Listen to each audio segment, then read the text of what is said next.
Great. Thank you, Dan. It was always a pleasure to share with you. And I'm always surprised to see how many people from all over the world always join in. And you're most likely joining in to these e-honors via a mobile device, possibly a smartphone or a tablet device or even a laptop. Well, all of those are part of the family of mobile technology. Um, without further ado here, let's go ahead and get going. In your curriculum, you will notice that you have 13 questions to go through. I'm going to directly answer the ones that are in white, as the ones in yellow require a bit of a group discussion. And while your club might not be able to join together for some of those group discussions, I'd highly encourage you to talk about these concepts, those ones highlighted in yellow here, possibly with your own family, and fill in your worksheet that way. So as we go through the presentation, you'll see numbers on the screen. Those numbers are not necessarily in the order of the curriculum itself, but it will identify which questions that I'm referring to that would answer in your curriculum. So the first item that we want to get to is, what is a mobile device? That's, by the way, is going to answer question number 1 and question number 4 for you. What about if we ask that question for everybody who's participating right now, if they can put it in just a few seconds, hold the slide. So guys, what is mobile device? We just let's put it in the chat rooms and also comment sections of Facebook. Jonathan had a really packed PowerPoint presentation, which did not give us opportunity to maybe write too much, but I can tell you we all enjoyed it. Many people. So the question for everybody on our Facebook Live and Zoom is, what is mobile device? Let's see what happens, Daryl. Do you think they will be able to hit it right? Let's have a drum roll. Drum roll. Okay, here it is. Appropriate for Pathfinder group, right? A drum roll. Yeah, well, I probably should get a drum to do that, but maybe not. So here it is. Handheld systems. People are saying. Other people are saying some of the gadgets are mobile devices, which is true. Also on the Facebook, we are having people tablet computers, mobile phones. Phones. Majority would say phones and tablets, Darren. Absolutely, and they are right, but that is not the only group of mobile devices that are out there. Even a smartwatch would be considered a mobile device. I've got a couple here on my table. I've got an Android phone. I've got an iPhone. I've got the first generation iPhone here that I keep for museum purposes. I've got the first color cell phone sitting over here, and you might shriek, but these are those old phones with those buttons that you had to physically press, you know, and even a music device, you know, like these old iPods would be considered mobile devices. There's a new range of mobile devices out that are just about to come out to the market, and those are augmented or virtual reality goggles. Okay, those are also considered mobile devices. So with those, you can put them on your head and see virtually things that are showing up in front of you. So I just want to add, I had a chance to work with Daryl, by the way, when I was a student. And even then, I remember when I worked with you, Daryl, and that was the time when mobile phones came with the beautiful color cameras. And if I remember properly, it was 3 megapixels. And even then, Daryl was always on the edge with even 3 megapixels. And I can see that you remain following and going again to the edge always, Daryl. Someone's got to do it. Yes, somebody does. Okay, so to answer your question one in your sheet there, there are, yes, mobile devices and mobile phones and mobile computers. That's what most of you have responded. There's also wearable computers that you can include in that list. There are MP3 or audio players. Also, digital cameras would be considered as part of mobile devices. Navigation systems, okay, this is important for us Pathfinders. Personal navigation systems would be also considered as part of it. And something that most of you would not possibly remember, pagers. Now, this is way back when hardly anyone had any cell phones. We had a little device where text messages could be sent to us for emergency purposes. That was usually often used by medical doctors. It is quite funny, Daryl, that you have to explain what a pager is. And so I just want to ask, can I please ask people on a Zoom and also a Facebook Live, if you remember pager coming out, just say yes. I doubt many will say, oh, we have some people. We have about, wow, we have quite a few people who remember pages coming out, which means that we have some Pathfinder leaders here with us as well. Wow, we have also very interesting, Daryl, is this is the first time people are saying, no, we don't remember it. So that's right, I remember the pager. Well, way back when pagers first came out, this was almost a status symbol to be wearing your pager on your belt. It gave you a sense of importance because people needed to reach you in the middle of important meetings and so on. However, what the cell phone market has done is that it has combined all these features into now what we consider as apps on our phones. And as a matter of fact, on our phone, we can pretty much do almost everything. On top of just calling people, we can do video conferencing. We can use our phones as a replacement of our credit card. We can use our phones to listen to radio. We can use our phones for navigation, right? Handy for Pathfinders. We can use our phones to record audio or record video, so it can substitute our cameras. There's possibly more than 50 uses of tools that are now merged into just that smartphone that we use ubiquitously every day, including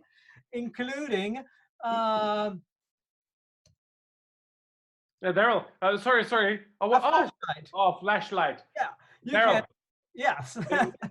some people, I just need to interrupt you there.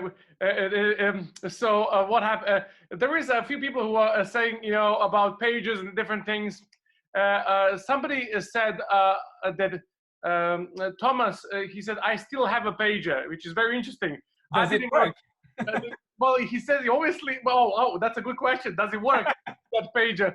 But also, Edsel Adep said he was your classmate at Andrews University. So he's following this very closely.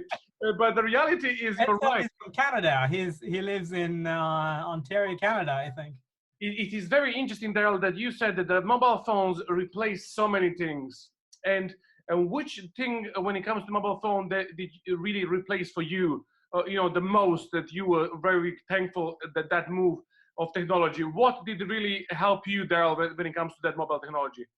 Well, personally, was probably the camera. The fact that I have now a camera every time on me is very useful. The fact that I have many Bibles with me. All the writings of Ellen White in my pocket is very useful as well for research. The purpose is not what it can do, but how you use it. Yes. And we'll talk about some of those things in the sections of safety when we talk about the use of technology here. So there have been many generations of phones, all right? So looking at the history very briefly, possibly 1956 was the first time that was reported in Sweden, here in Europe, a mobile phone. And it was about 40 kilos, about 82 pounds. in weight, and it was not it didn't have its own battery. It needed the car battery to run. It was pretty huge and clunky to operate. That was using analog signals to operate back then. Then in 1973, that's when the cell phone market became a lot more commercial in the US from a company called Motorola. And today we refer to those very much as brick phones. They really felt like a brick when you held it in your hand. You could easily whack a person. You could use it as a self-defense device. Basically, it was so heavy. Or in case you're being chased by a dog, you were able to throw it on the floor and run faster, if I'm right.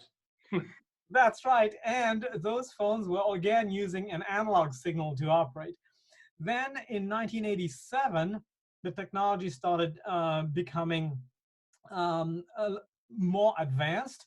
And by 92, we started seeing cell phones that could send text messages. The first message that was sent was in Christmas of 92 by from an engineer in a company here in the UK called Vodafone. Thomas would possibly know a little bit about Vodafone. And the message was Merry Christmas. Wow. To the CEO of Vodafone, nonetheless. Oh, he's a CEO now, yeah? Well, he was an engineer who sent the message to the CEO of Vodafone. Yes.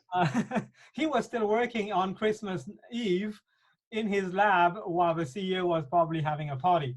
But the interesting aspect to this generation here are possibly the invention in 1999 of emojis. Now, at the end of this presentation, we're going to have a bonus time where I'll show you a few tricks to use emojis to convey a biblical message. But we'll get there in due time. Daryl, as you go into the next slide, let me just give the answer on your question, which you asked Thomas, does the pager work? He says it doesn't. Sorry about that. All right, so there's been multiple generations, as we know, of cell phones. And as we moved up in the generations, the data speed became better. But also the portability, as you can see, and the features that are available on these phones. So first and second G phones, well, you could pretty much just talk on it, not much more. The second G, especially these early Nokia phones, you had little tiny pixel games on it, but that was about it. Can I just ask a question, because this is important to me, because I think we all had that Nokia. Is that 3210 Nokia? Is that right? It is, yeah. Can I just ask how many of us had the Nokia 3210, and how long did your battery last? I just want to know that. So if you had to just say yes, so we can find out. Let me just see who had it. Oh, a lot of people had it. Wow, Daryl. I think all the generations had it. Absolutely. And the generations, no.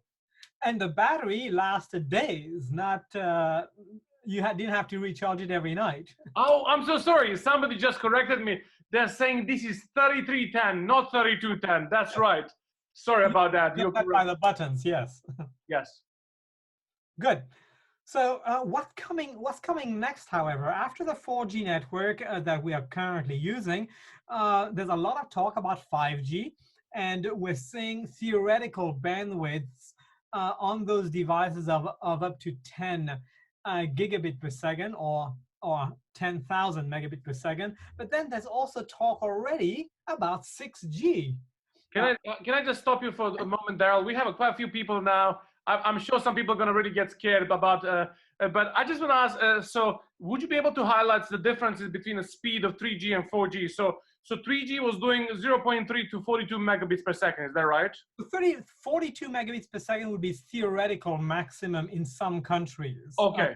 But in reality, we were lucky if on 3G, we got even 4 megabits per second.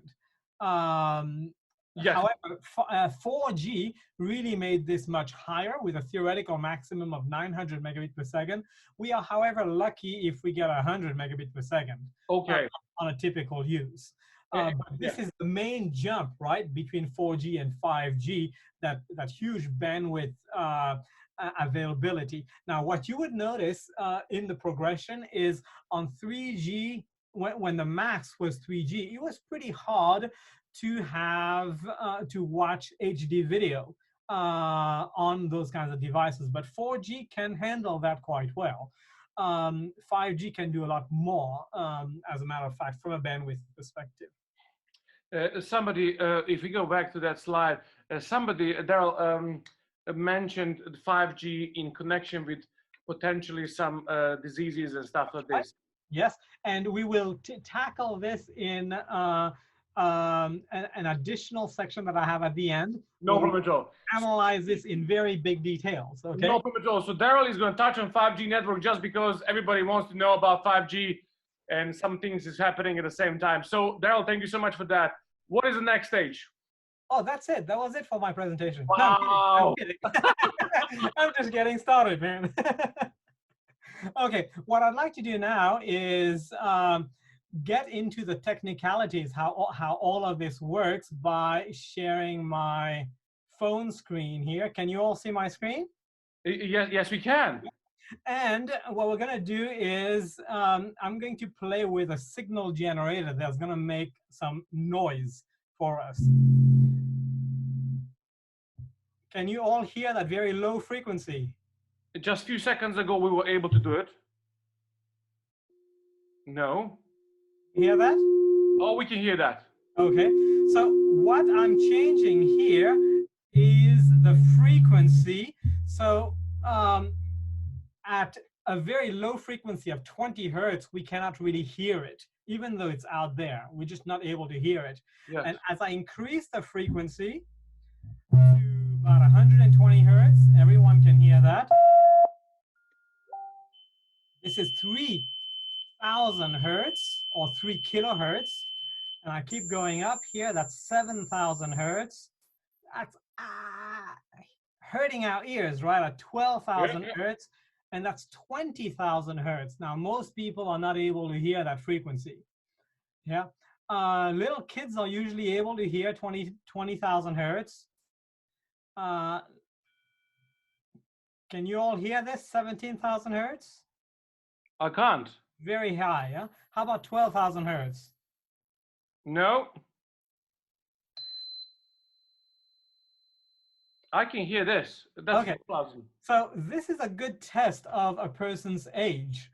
As you age, you can you start losing the high frequencies of what you're able to hear. So why I wanted to talk a little bit about frequencies, even though it's outside of your curriculum, it's because those cell phones use those kinds of frequencies to work. So a human can hear, usually a good ear can hear from 20 hertz to 20,000 hertz. 1 hertz, by the way, is 1 oscillation or 1 change per second. So 20 hertz is 20 vibrations per second. At 20,000 hertz or 20 kilohertz, that's where some of the older folks start losing their hearing. They cannot hear that frequency, but the young people can. Now, dogs and cats can hear at a higher frequency than us, but elephants can hear at a lower frequency than us, and whales can hear at a lower frequency than us. This is how whales can communicate in the ocean over long distances by generating some sound, and that would travel for distances and be heard on the other side across whole oceans. And we have quite a few people who, Daryl, who are saying people are saying that they were able to hear 20,000, but then there are us who didn't hear 20,000, and then some people are mocking us, saying that, well, I won't mention names, but they're saying like, oh, Dan, Daryl just told you you're old. There is no purpose. There is no reason to mock people who keep hearing. I would like to point out that working in a youth work, you lose your hearing earlier, just to let you know. And if you're in the drumming team, yes. Yes. So interestingly enough, the animal that hears possibly at the highest frequency are bats. Yeah, they can hear up to 20,000 or 200,000 hertz or 200 kilohertz. By the way, they use these frequencies to echolocate around them, kind of like a radar. Now, if we were to put this into perspective of radio frequencies or radio waves throughout the spectrum, this is how it looks like. So whatever we're able to hear at a very low frequency compared to, for example, light. Light, by the way, is also a frequency that oscillates at a certain speed to the point where it generates a certain color. So a lower frequency light will generate red, and a higher frequency light will generate violet. Okay, and that's, by the way, the same principle of when you see a rainbow in the sky, as a sunlight bends the light differently, we see those at a different we actually see those frequencies. Okay, they are visual. Now, higher than the visual light, we get into ultraviolet, then X-ray, then gamma rays. Hopefully we cannot see those rays, but be mindful that those rays past the visual lights are dangerous. Okay, what we call in the scientific world as ionizing radiation. Anything underneath the visual lighting spectrum is called non-ionizing radiation, including 5G. It's whenever you get into those higher frequencies past the visible light that is ionizing. As a matter of fact, a simple example that you would recognize is if you are under the sun and you feel the heat of the sun, okay, that is ultraviolet light from the sun that is warming you, okay. If too much exposition to the sun rays, what happens to your skin? It tans or it even burns. So it is not just a matter of the frequency that you're exposed to, but it's a matter of how long of a time you're exposed to a frequency that can cause damage to your body. So ultraviolet, X-ray, gamma rays, all those radiations based on amount of time that you're exposed to it can cause damage. And those damages can vary from having insomnia, feeling sick, wanting to vomit, or having headaches, or having pimples come up on your skin. A lot of those can be associated to being exposed to ionizing radiation. Now, too high of an ionizing radiation will actually break some of the DNA strands in your body. Some of them will cause infertility and even cancer. Okay. Now, this is on ionizing radiation, right? Those frequencies are way higher than the typical 5G frequency that we're looking at. Now, however, some people are also affected by lower frequencies that are not necessarily ionizing radiation. And there's a term for that, there's a disease for that. A term for that is called electromagnetic hypersensitivity.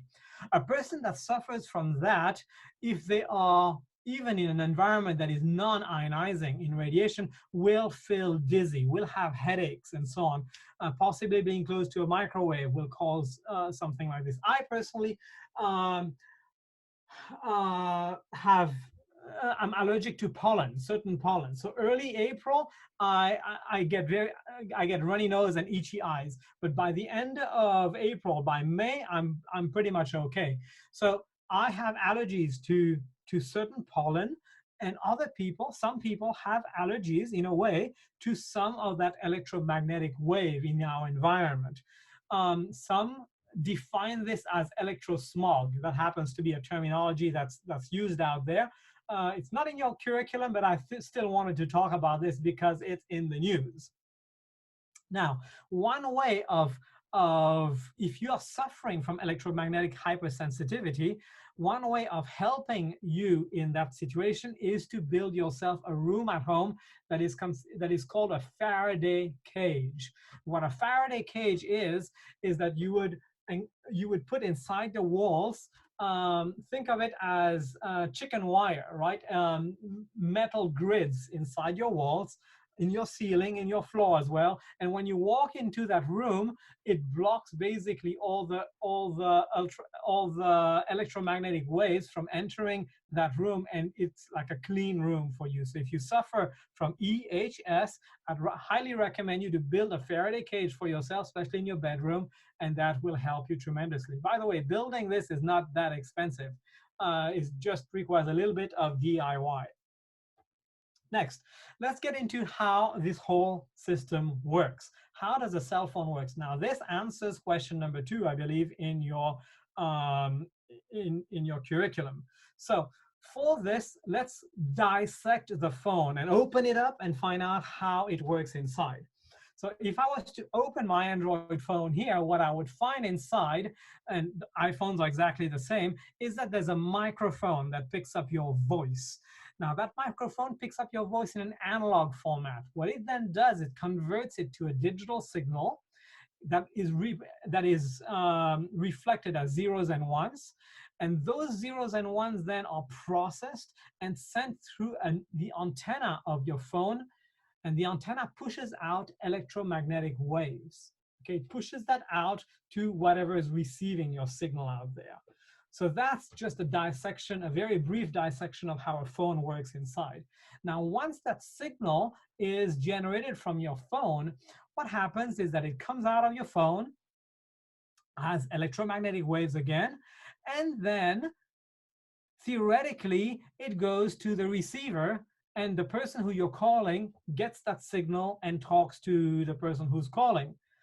The problem is that the signal coming out of your phone is not very strong. That's one. Secondly, the signal that comes out of your phone cannot travel very long distances. It's also influenced by the weather pattern, like the rain, for example, and buildings is blocked by that. And also because of the curvature of the Earth. Okay, because the curvature of the Earth, the signal coming out of your phone cannot go straight to a person far away. Let's say if I'm in London, I'm calling my mom in Australia. Even if I had all the power in the world to transmit in a big cell phone with a big antenna, I wouldn't be able to reach her directly because of the curvature of the Earth. Yes, the Earth is not flat. So how does communication then with cell phones work to connect large distances? And for this, we need cellular antennas or cell phone antennas that relay the signal. Now, the way the antennas work is that they are positioned in like a hexagonal cell environment, and they tend to cover a specific area. And that area, they will pick up cell phone signal and then transmit back cell phone signals to this area, but they will figure out where the signal needs to be relayed to. And we'll get into that in a few minutes here as we extrapolate and understand how a cell phone antenna works. So as we'll call her Emma. As Emma calls a friend, the signal gets into the cell phone antenna that's close by, and that gets changed into a fiber optic signal that gets amplified, going through transceivers, and that then makes its way to the closest antenna of your destination, of the person that you're wanting to talk to. We'll call him Paul.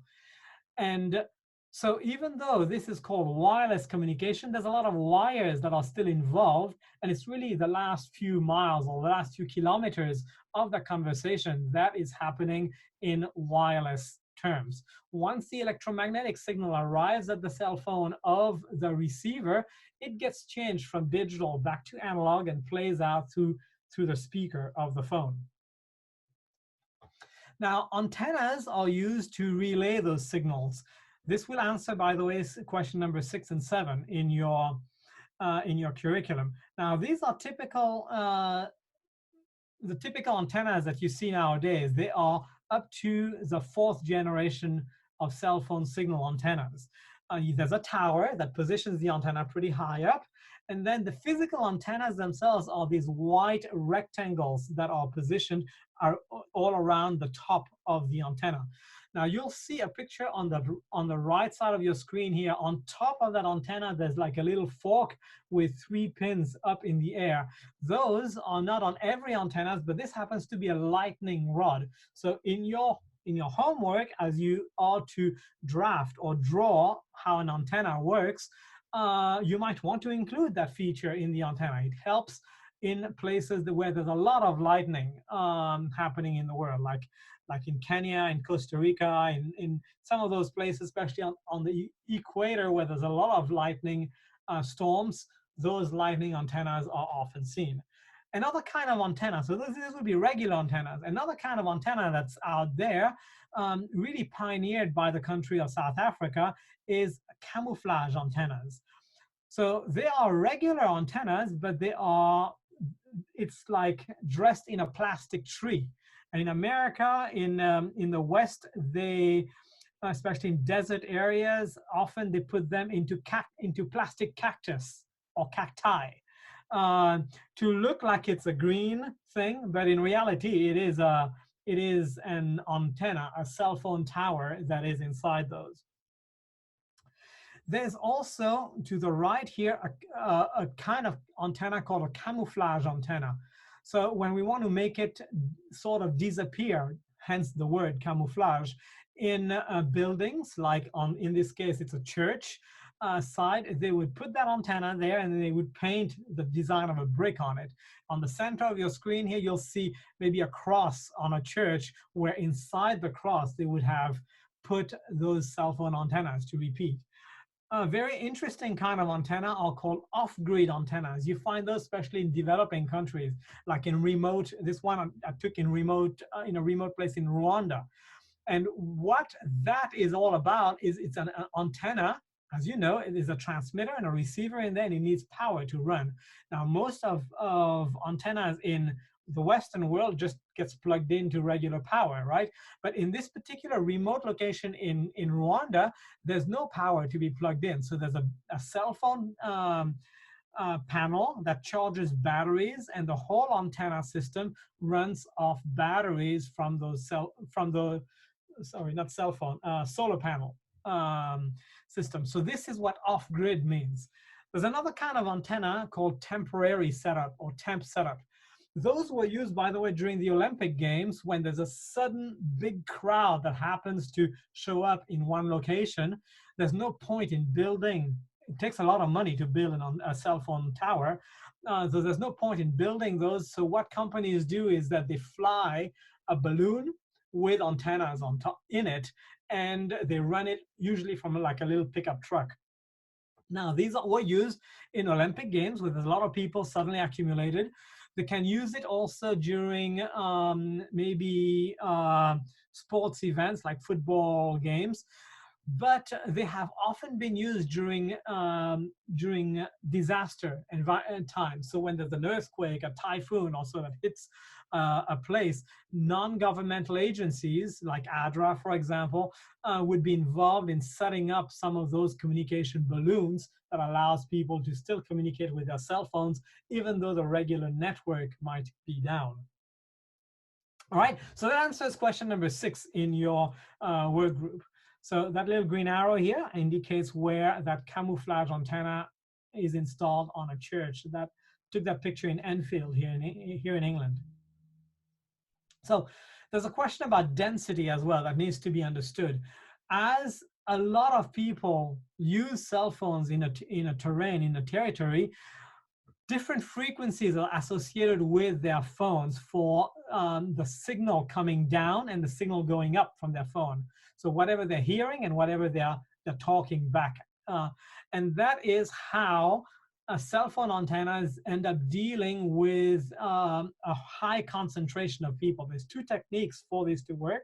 One is called frequency slot distribution. Another method is called multiple access technique. But don't worry about the techniques themselves. Just understand that there are methods to deal with a crowd. So the frequencies that it's using doesn't get overwhelmed. Now let's have a little exercise in how location works in cell phones. So all of your conversations, all of your of the routing of how you talk goes through a switching center. And if we were to peek inside a switching center, Thomas would appreciate this. There's a lot of racks of data, data servers basically running. Now, when you buy a cell phone subscription, you get a SIM card, and that SIM card is associated to what's called a home MSC, or a home mobile switching center. As you travel away from from your home MSC, you get to connect to what's called a foreign MSC. Doesn't mean that it's outside of your country. It's just not your home mobile switching center. When you're connected to a foreign mobile switching center, it relays the information back to your home mobile switching center to identify that, hey, by the way, I am here now. I'm not in my home anymore. I'm not in my original location. And so as we'll call him Sasha. Our Sasha is on his motorcycle and driving from one side of the country to another side of the country. The signal tracks him by his phone, signing in to whatever the closest antenna is and reporting back to his home mobile switching center via a foreign mobile switching center. Okay, it's a little bit confusing, but it basically says, hey guys, this is where I am. I'm not home, but this is where I am. And that number gets traced all the way back to his home mobile switching center for communication to keep on working. So let's take an example of Emma trying to call John here. So Emma is on the left and she's making a call to John. If Emma is at her home and John is also at his home, then when Emma makes the call to John, the signal goes to her local tower, which goes to then Emma's home mobile switching center, which then connects to John's home mobile switching center. And if John is home and his phone is not busy, then it makes the connection and the phone of John rings. Now, this happens super quickly and it almost feels like it's instantaneous, but this is all the pattern that happens. Now, let's say that John actually was not home. John was far away. So when the phone call gets to John's home mobile switching center, it figures out which is the last mobile switching center, the foreign mobile switching center that he was connected to, and reroutes the communication via that for John to get the talk. So in a nutshell, that is how cell phone communication works. Deanne, is that clear as mud, or? Yeah, no, that's very clear. Thank you so much. Okay, good. So we'll move on now to talking about some safety guidelines in the content that we use on our mobile devices. Now, since 3G network and 4G and so on, what we've noticed is we're seeing a lot more conversation or a lot more information going back and forth from cell phones, not as voice communication, but as data communication. So the UK Childline website has put up a very nice, long, detailed list of user safety for children on using cell phones. And I picked up the 10 most appealing to me, but you are more than welcome to go to the website down here on screen. By the way, this is also available as a PDF to be downloaded for you and your parents to go through those safety usage methods and understand the best way of using messaging systems and phone calls while owning a cell phone. Next, let's talk a little bit about point 9, and that is the concept of sharing the gospel using mobile technology. And I want to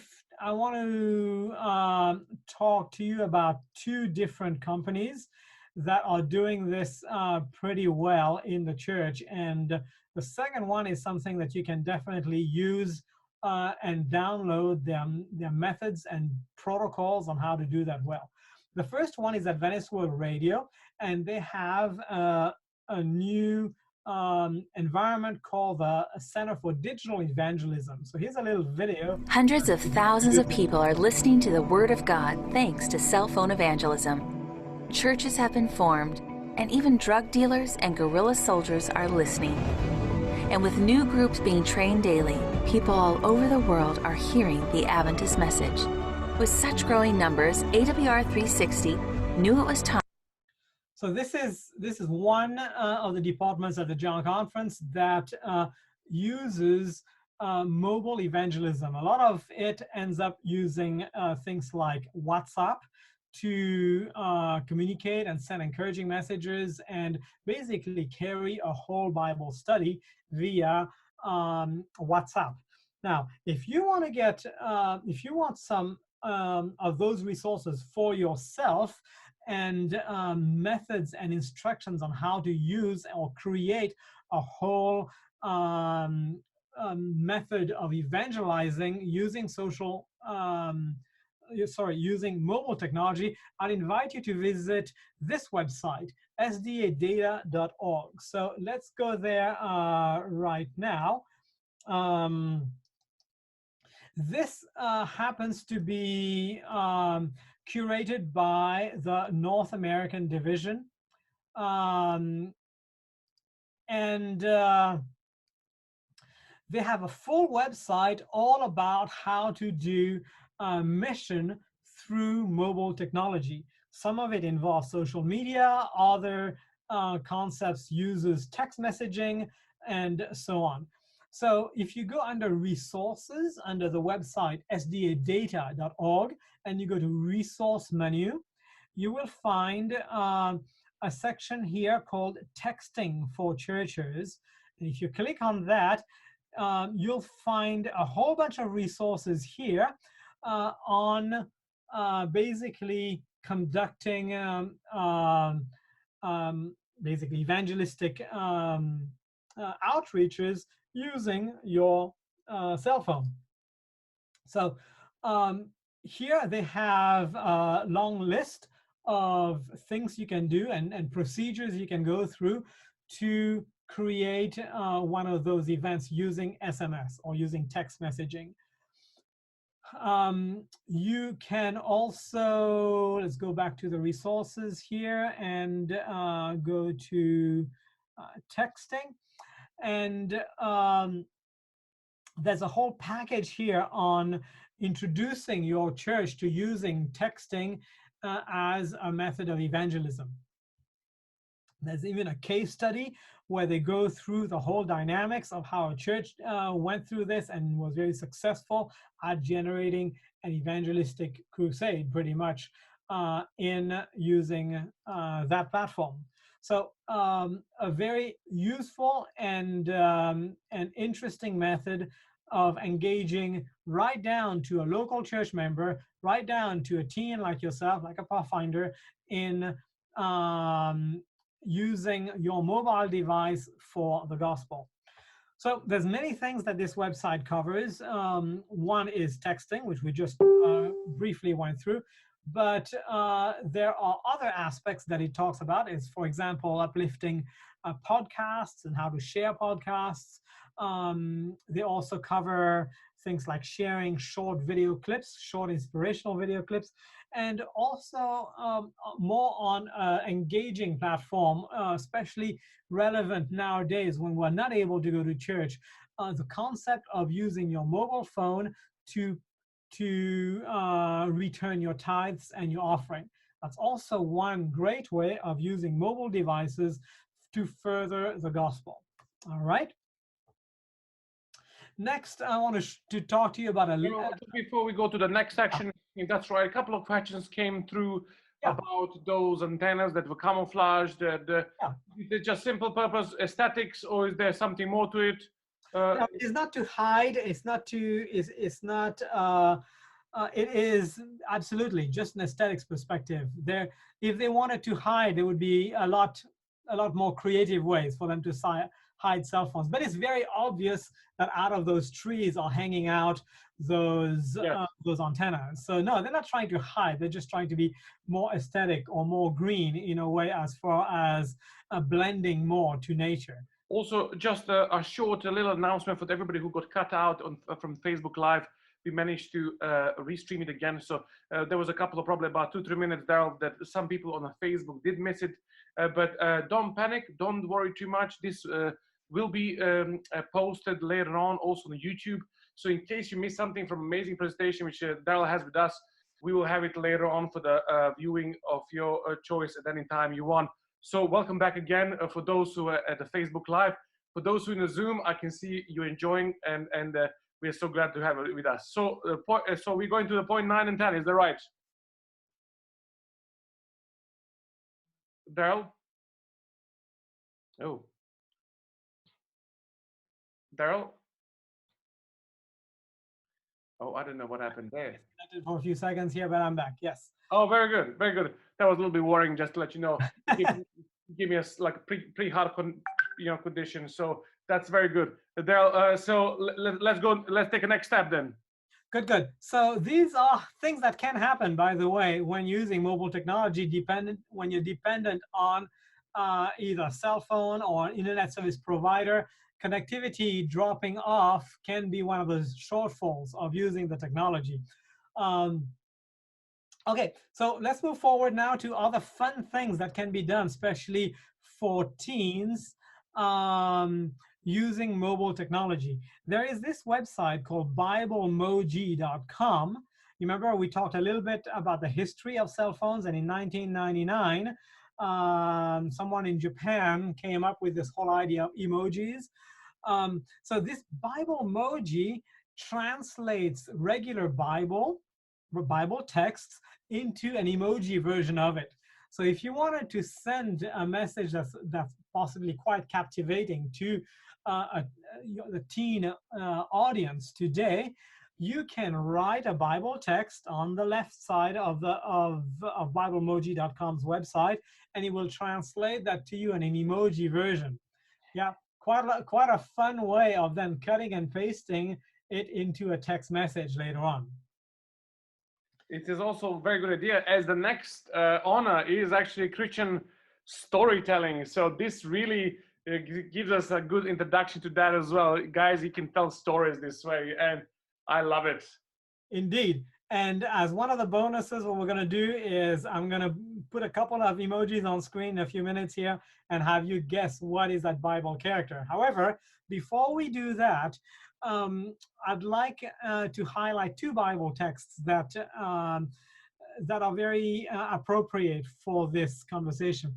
First of all, Matthew 24, verse 14, which is often referred to as the Great Commission of preaching this gospel to the whole world, pretty much.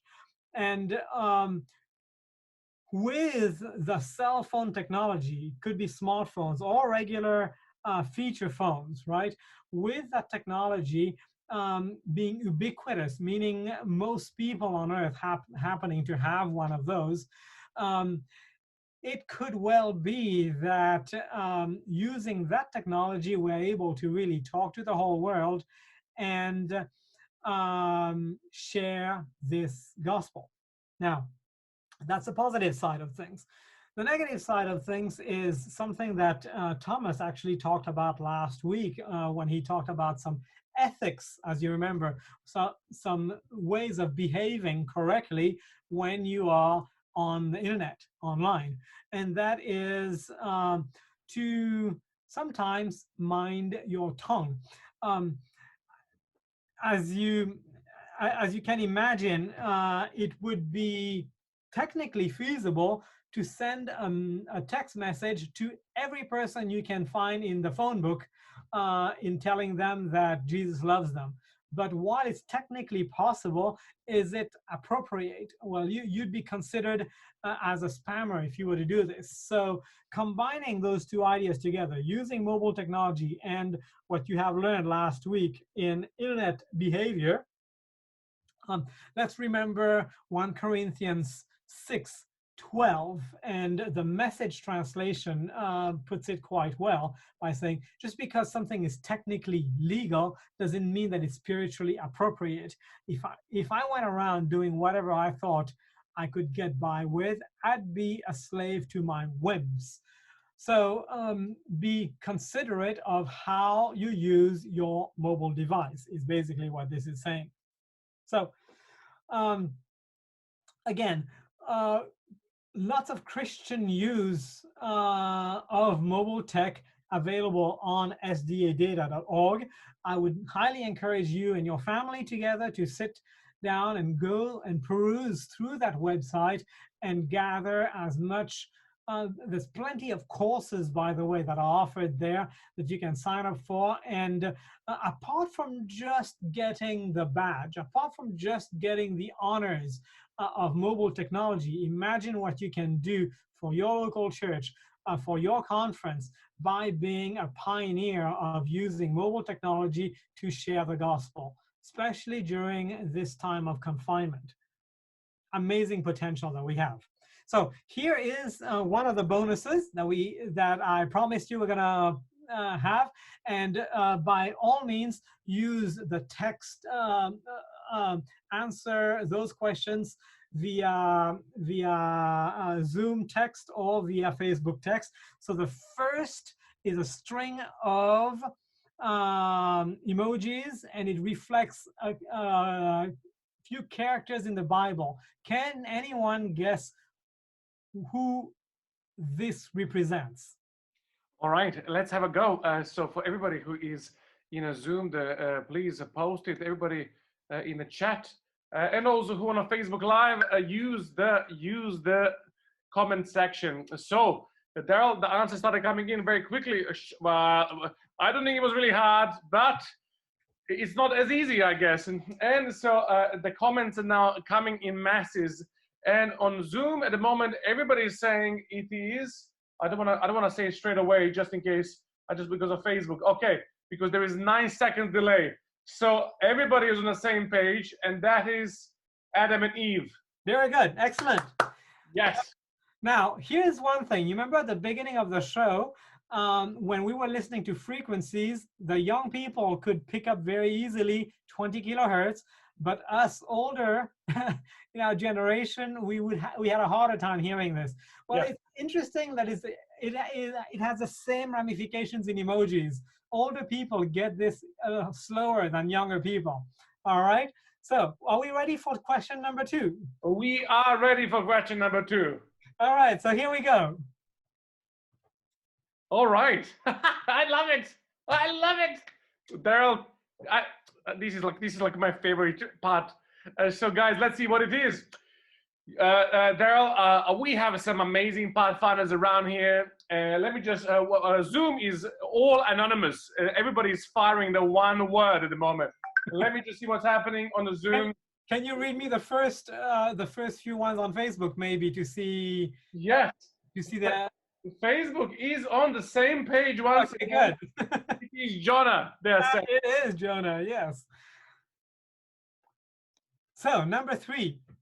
A little bit harder, this one. All right. Oh, I preach on this. Oh, yes. Okay. Oh, listen, Daryl. Your emojis are not very hard at the moment. Zoom, once again, is going absolutely it's on fire. We have to give the chance to the people on the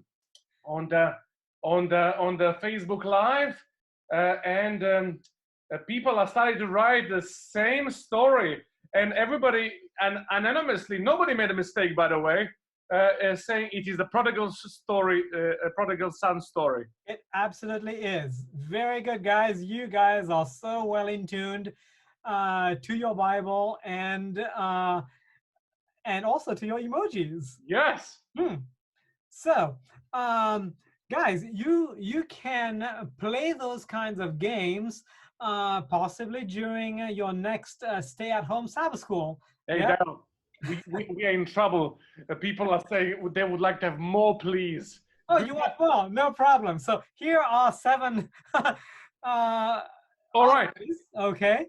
So let's go with number 4. So we Okay. are just dealing with number 4. What is number 4?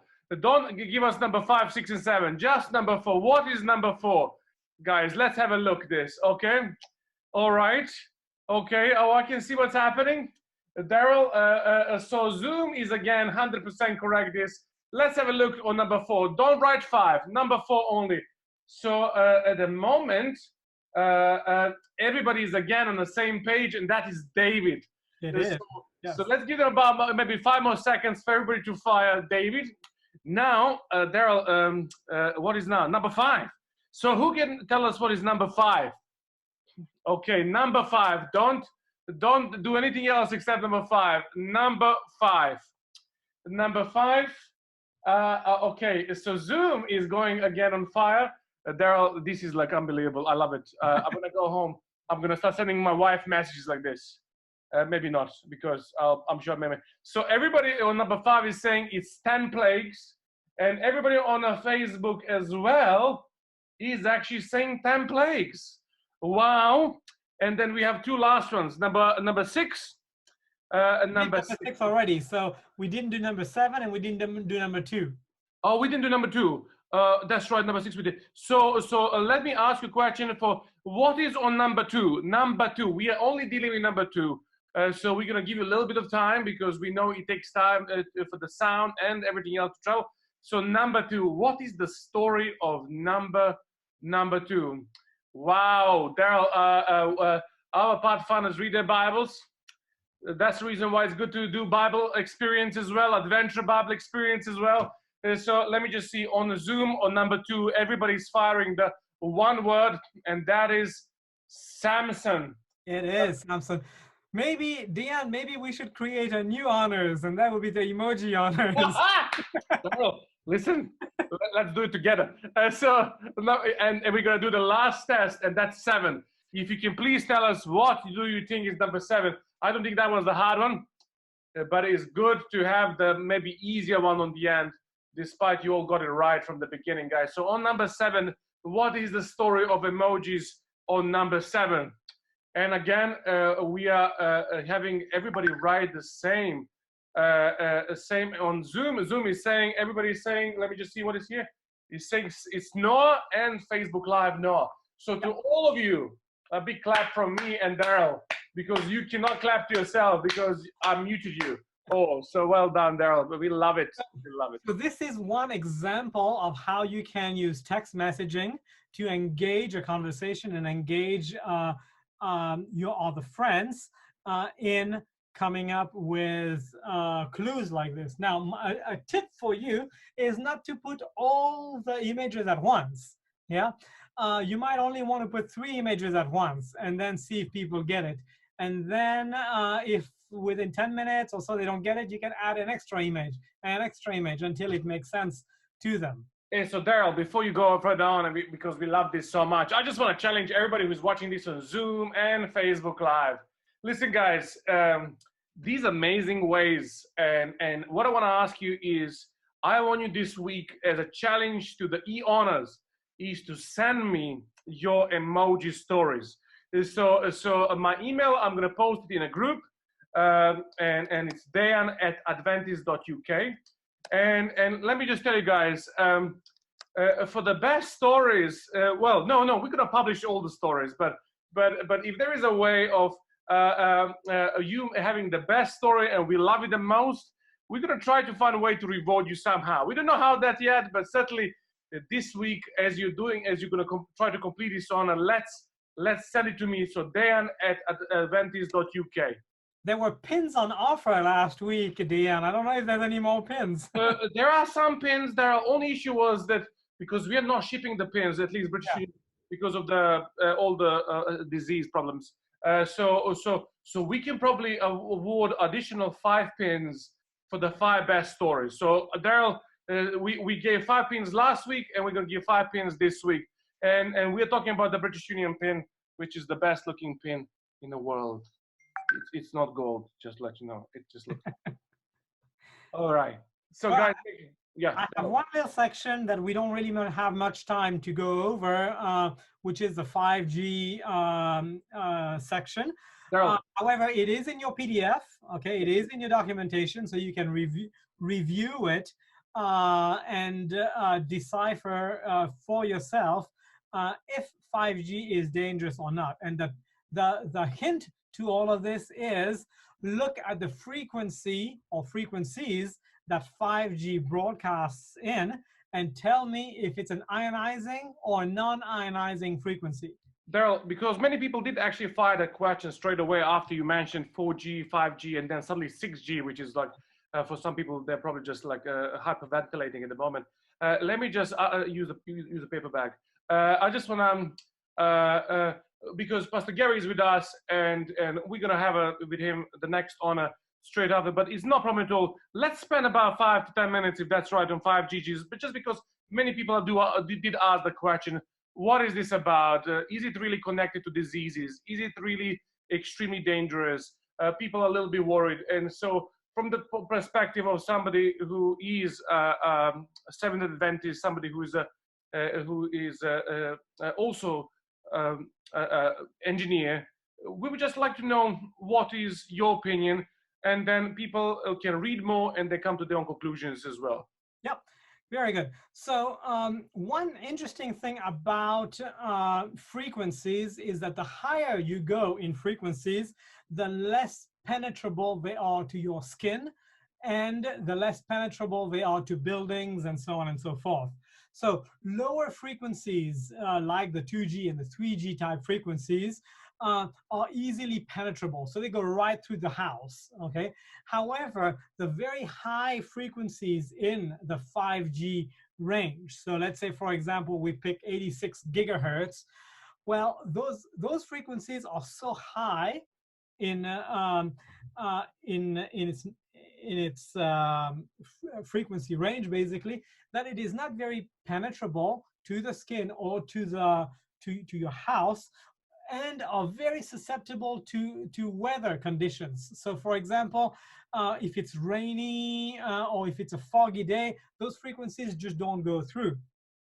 So when we're looking at the concept of what 5G is, it is not just a frequency range difference, but it's in a way of it to shine from antennas. So if you are to look at me here, I'm having a flashlight in my hands, right? So 4G, 3G, 2G, 1G, the light coming out, if you were to be able to visualize the frequencies coming out of those antennas, were pretty much omnidirectional. They would just light up the whole place, while 5G are considered beams. So those beams are very focused, and they only light up the destination that they need to go to, which means that they're a lot more efficient from broadcasting compared to 4G or lower.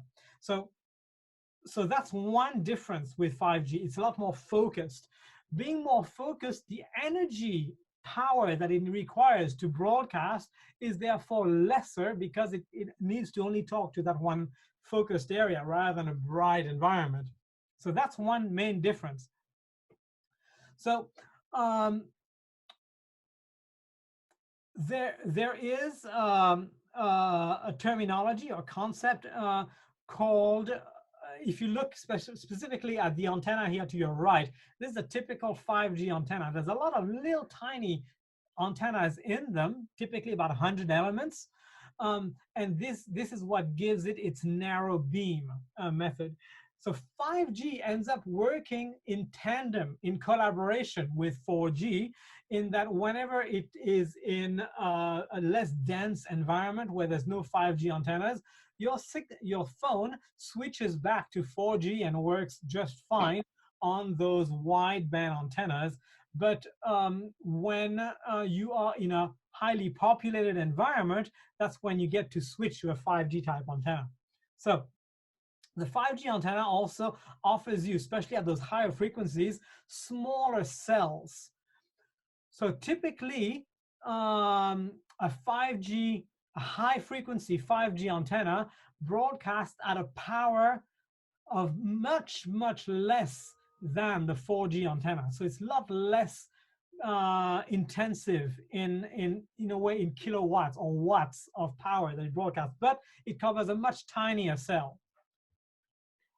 So as we talked about earlier today about the health aspect of frequencies, 5G antenna, 5G frequencies is still considered a non-ionizing radiation. Okay, which means that a 5G signal will not damage your cells, will not directly cause cancer, or will not directly cause a headache unless you have a propensity to be, you have a disease, as we saw earlier, of being, or having a propensity to be almost allergic to electrosmog. The other thing that is worthwhile considering and observing is that different countries have chosen different frequencies for their use of 5G, right? So in Europe here, the highest frequency that they're going to use for 5G is 26 gigahertz. The other frequencies that they'll also be using is 3.4 to 3.8 gigahertz. Notice that Europe is not using that many extra 5G bands. The US, however, is using a lot more, okay? They're doing 24, 28, 37, all the way to 71 gigahertz. Australia as well is not doing that many 5G frequencies or high frequencies. So some people might have a propensity to feel sick on some of those frequencies, but as I talked about earlier, an easy way of shielding yourself if you think that you are suffering from this is to build yourself a simple Faraday cage in one of the rooms at your home, and that is just as simple as using chicken wire inside your walls. Make sure it's nicely grounded, and that will shield you from those kinds of frequencies. Now, there's been a lot of scientific experiment on all of that, and some people who have claimed to be sick with those frequencies have said, well, I'm very sick, I feel very nauseous about those frequencies. And they've been put in environments and they said, okay, now we're having those frequencies on, can you feel it? And they said, oh yes, I can feel it, I really can feel it, oh, my head's hurting. And then they said, well, we haven't turned anything on yet. So a lot of it can be in one's head, right? So again, for those people who actually suffer from those frequencies, it doesn't matter. Yeah, there it is. So this is called electromagnetic hypersensitivity. It is not necessarily cell phone antennas, but it might be a leaky microwave and things like this that could cause those kinds of frequencies in an environment that causes you headache and so on. If you're, for example, in the city and you feel headache, and then you go to the countryside and you don't feel headache, it might be the percentage of oxygen. It might be that you're intolerant to petrochemicals in the air. So there can be quite a lot of things. It's just like allergies. It's worth identifying or narrowing down exactly what it is, but there is a medical condition for this, and it's called EHS, for electromagnetic hypersensitivity. Excellent. Daryl, thank you so much. Thank you so much. As once again we said that this is Daryl. He is engineer. He is not a physician, doctor, and we all together can take this information. If you'd like to research more, you can research more on this and come to your conclusions.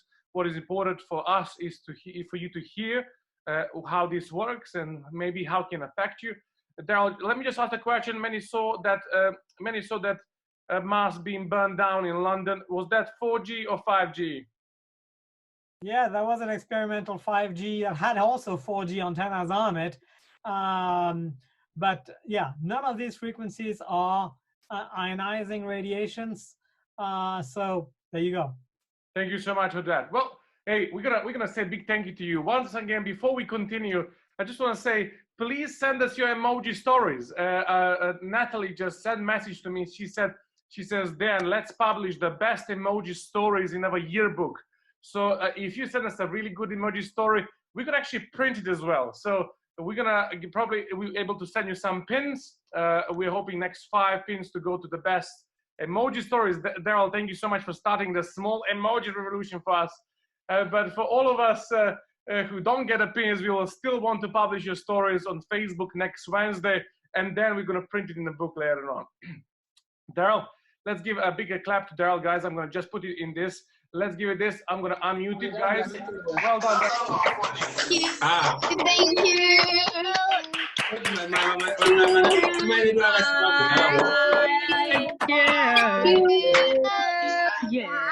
Thank you.